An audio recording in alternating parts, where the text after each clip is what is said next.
Selamat datang di kanal Agus Trianto, seri Belajar Bisa, Bahasa Indonesia untuk Siswa, Mahasiswa, dan Penutur Asing.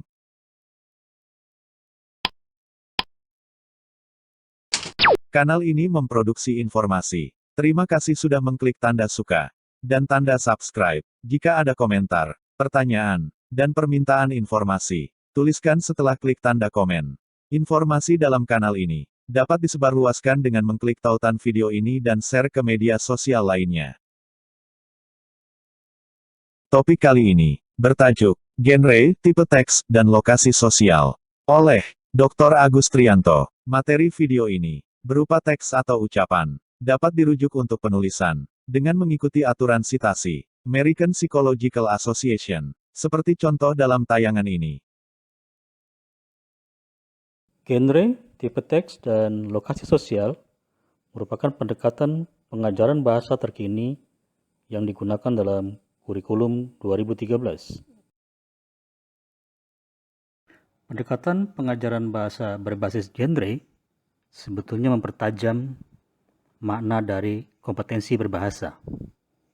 Kompetensi berbahasa dalam pendekatan pengajaran bahasa berbasis genre ini dimulai dengan penentuan klasifikasi tujuan berbahasa yang disebut dengan genre atau dalam bahasa Inggrisnya genre, yaitu tujuan untuk menggambarkan, menjelaskan, menginstruksikan, berpendapat, menceritakan, dan bersastra. Setiap tujuan berbahasa ini itu memiliki tipe teks tertentu. Misalnya, menggambarkan itu tipe teksnya disebut dengan laporan dan deskripsi. Menjelaskan itu tipe teksnya disebut eksplanasi, dan seterusnya. Nah, masing-masing tipe teks itu memiliki lokasi sosial, yaitu lokasi di mana penggunaan bahasa digunakan dalam kehidupan sehari-hari. Ini akan dijelaskan dalam tayangan-tayangan selanjutnya. Nah, ada juga sebuah ungkapan berbahasa yang terdiri atas beberapa tipe teks. Ini disebut dengan produk multi-generic.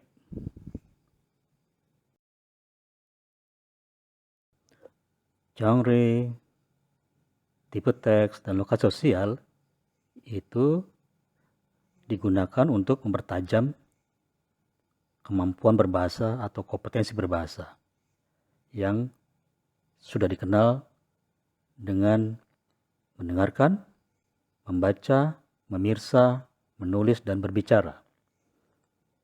Nah, ini dimaksudkan agar setiap ungkapan berbahasa itu mencerminkan bahasa Indonesia yang cerdas dan santun untuk berbagai tujuan.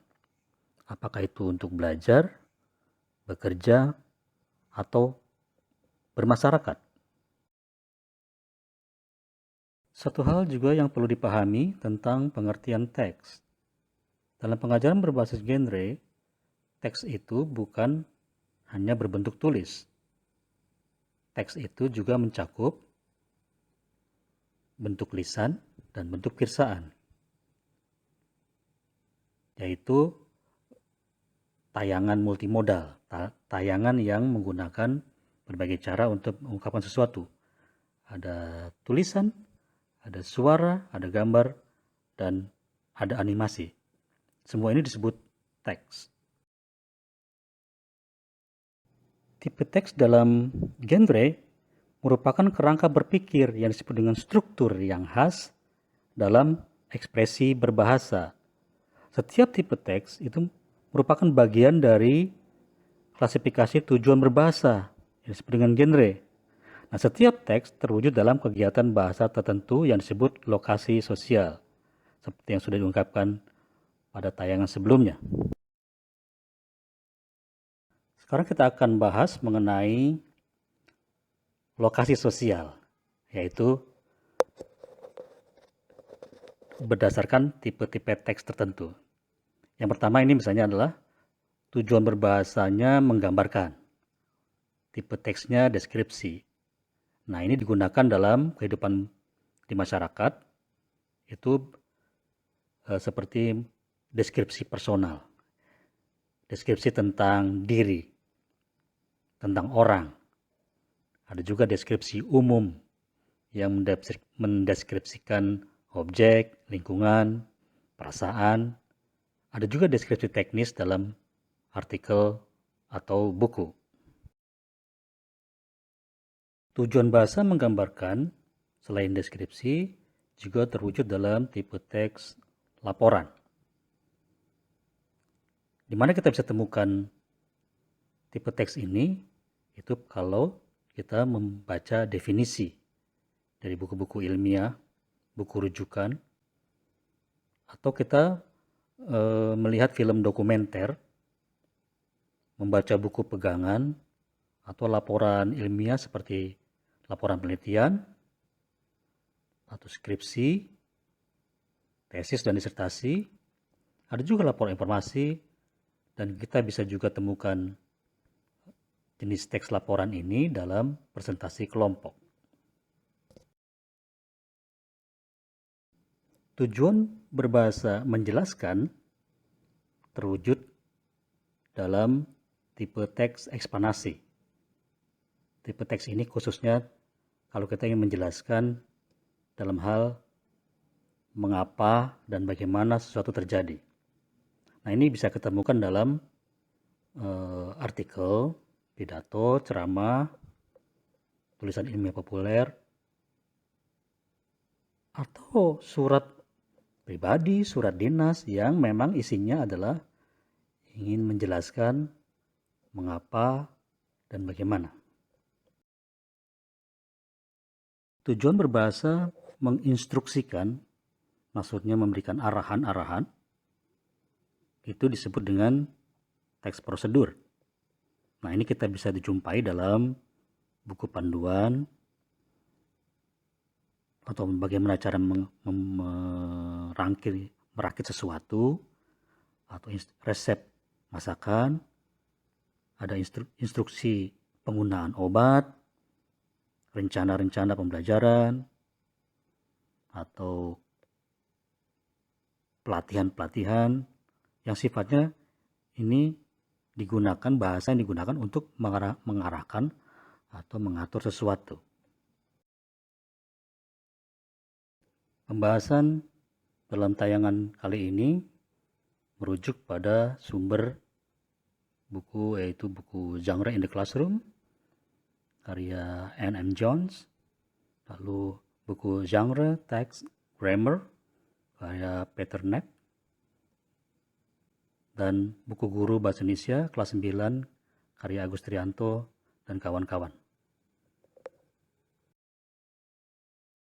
Demikian tayangan seri Belajar Bisa dengan tajuk Genre, Tipe Teks dan Lokasi Sosial. Salam hebat. Ikuti terus tayangan selanjutnya.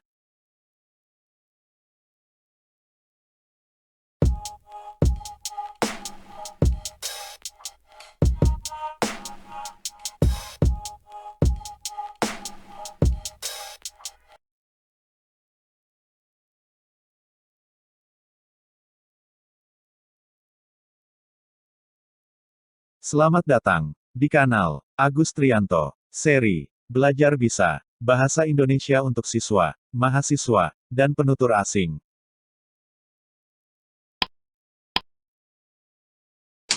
Kanal ini memproduksi informasi. Terima kasih sudah mengklik tanda suka dan tanda subscribe. Jika ada komentar, pertanyaan, dan permintaan informasi, tuliskan setelah klik tanda komen. Informasi dalam kanal ini dapat disebarluaskan dengan mengklik tautan video ini dan share ke media sosial lainnya. Topik kali ini bertajuk Genre, Tipe Teks, dan Lokasi Sosial oleh Dr. Agus Trianto. Materi video ini berupa teks atau ucapan, dapat dirujuk untuk penulisan dengan mengikuti aturan citasi American Psychological Association, Seperti contoh dalam tayangan ini. Ikuti pembahasan selanjutnya tentang genre, tipe teks, dan lokasi sosial. Tujuan bahasa berpendapat atau menyatakan pendapat ini dikenal dengan tipe teks eksposisi. Yang menyatakan pendapat juga termasuk meyakinkan orang atau mempengaruhi orang lain. Nah, ini kita bisa temukan jenis teks ini dalam iklan. Karena iklan itu mempengaruhi orang. Di perkuliahan, ceramah, pidato juga ada yang menggunakan struktur eksposisi. Tulisan editorial, surat pembaca juga ada di artikel koran dan majalah, juga surat pribadi atau dinas yang isinya itu menyatakan pendapat atau ingin meyakinkan orang lain, maka orang tersebut harus menggunakan struktur eksposisi. Tujuan berbahasa berpendapat selain eksposisi ada juga disebut dengan diskusi. Di mana letak bedanya? Sama-sama menyatakan pendapat. Jadi eksposisi menyatakan satu pendapat, tapi kalau diskusi itu menyatakan dua atau lebih sudut pandang. Dan ini bisa kita temukan dalam kuliah, ceramah, pidato, atau tulisan tajuk rencana, talk show, televisi, diskusi, debat, juga dalam artikel koran majalah yang mengevaluasi suatu persoalan dengan beberapa sudut pandang, yaitu dua atau lebih sudut pandang. Masih dalam tujuan berbahasa berpendapat, ada satu lagi jenis teks yang disebut dengan teks tanggapan. Teks tanggapan ini artinya juga memberi pendapat. Tapi kita memberi pendapat yang disebut dengan kritik. Kritik itu melihat kebaikan dan keburukan, positif dan negatif. Bukan hanya yang negatifnya saja ya, tapi ini adalah menilai sesuatu, apa bagusnya, apa buruknya.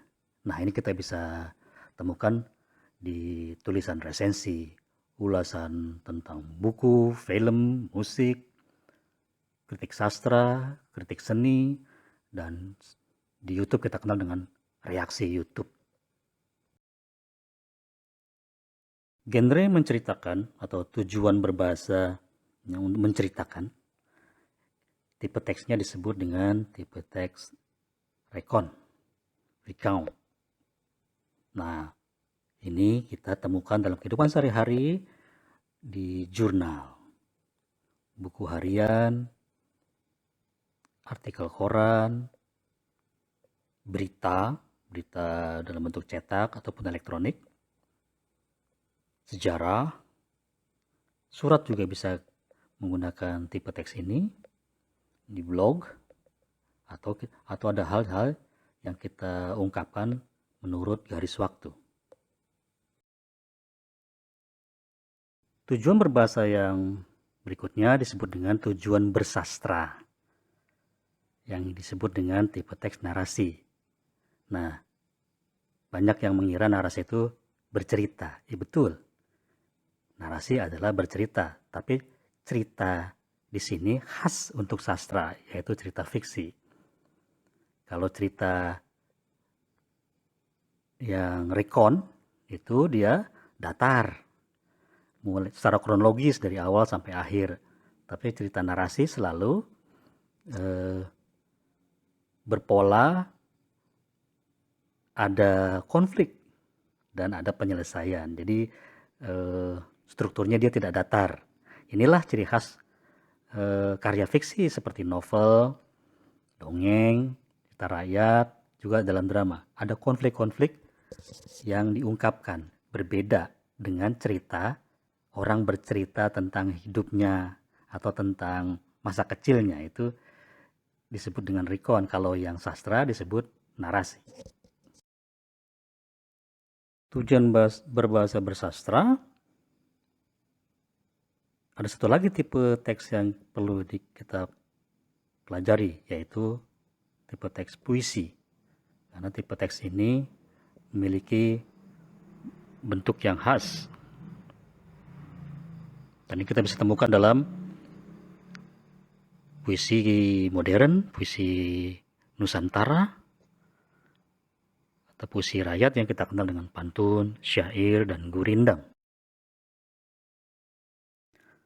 Dalam kehidupan nyata, kegiatan berbahasa itu tidak melulu satu jenis teks, tapi lebih banyak saling bercampur karena digunakan untuk tujuan-tujuan tertentu.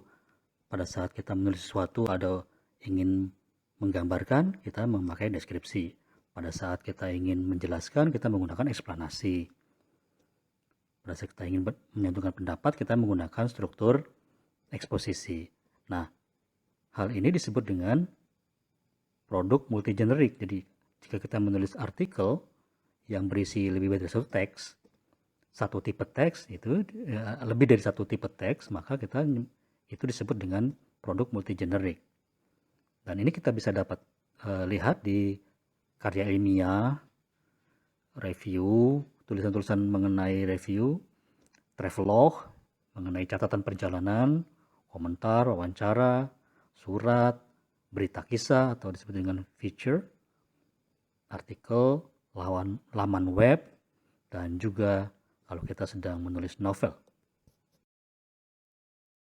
Bagaimana penerapan genre, tipe teks, dan lokasi sosial dalam kehidupan sehari-hari? Nah, sekarang saya akan jelaskan secara garis besar. Nanti yang rinci itu akan dijelaskan dalam tayangan-tayangan selanjutnya. Misalnya, saya ingin menulis surat. Jika dahulu hanya orang berpikir diajarkan tentang tanggal surat, alamat surat, pembuka, isi penutup, itu saja. Sekarang harus dipertajam dengan pertanyaan berikutnya misalnya. Surat apa? Untuk siapa? Misalnya, surat permohonan kepada gubernur. Maka itu termasuk surat permohonan dan akan berhasil jika penulis surat mampu meyakinkan penerima surat. Oleh sebab itu, struktur dan tipe bahasa yang digunakan dalam isi surat merujuk kepada jenis teks eksposisi. Jadi, isi surat itu menggunakan struktur eksposisi. Jika surat itu berupa surat balasan untuk teman Vena di Australia, kita menulis surat melalui email ya, yang bertanya, mengapa di Bengkulu sering terjadi gempa? Nah, kamu harus menjawab surat itu kan? Maka surat tersebut berisi penjelasan tentang mengapa sesuatu terjadi. Maka struktur dan tipe bahasa yang digunakan dalam isi surat merujuk kepada jenis teks eksplanasi. Jika tujuan menulis surat itu, saya mau menulis surat kepada orang tua saya tentang kegiatan saya selama belajar di Yogyakarta semester lalu. Nah, surat tersebut berisi rangkaian cerita kegiatan selama satu semester. Maka struktur dan tipe bahasa yang digunakan dalam isi surat itu merujuk kepada jenis teks rekon yang menceritakan apa yang telah terjadi secara kronologis. Jadi belajar bahasa Indonesia itu bukan hanya belajar tentang tipe-tipe teks. Tipe teks yang ditentukan berdasarkan struktur berpikir tertentu dan kebahasaan seperti kata, pilihan kata, struktur kalimat, bentuk kalimat, paragraf, pelafalan, ejaan, dan lain-lain, itu digunakan saat kita berkegiatan menggunakan bahasa, seperti saat membaca buku, memirsa tayangan, menulis surat, berpidato, menulis artikel, membuat laporan, atau menulis novel dalam kehidupan sehari-hari, yaitu dalam belajar, bekerja, dan bermasyarakat. Pembahasan dalam tayangan kali ini merujuk pada sumber buku, yaitu buku Genre in the Classroom karya N.M. Jones, lalu buku Genre, Text, Grammar karya Peter Knapp, dan buku guru Bahasa Indonesia kelas 9 karya Agus Trianto dan kawan-kawan. Demikian tayangan seri Belajar Bisa dengan tajuk, genre, tipe teks dan lokasi sosial. Salam hebat. Ikuti terus tayangan selanjutnya.